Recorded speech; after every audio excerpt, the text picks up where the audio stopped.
Okay, आपण विजयी झालात, काय पहिली प्रतिक्रिया असणार आहे? खूप मोठं आव्हान होतं आपल्या समोर. सर्वात पहिल्यांदा मी वंदनीय श्री बाळासाहेब ठाकरे यांना वंदन करतो, गोपीनाथ मुंडे यांना वंदन करतो.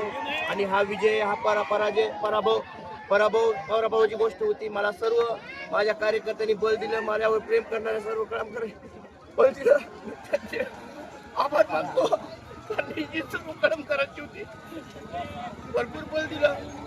याचा मी ऋण कधी फेडू शकणार नाही. मी माझ्या कामातून सर्व कर्म करायचं ऋण फेडू इच्छितो.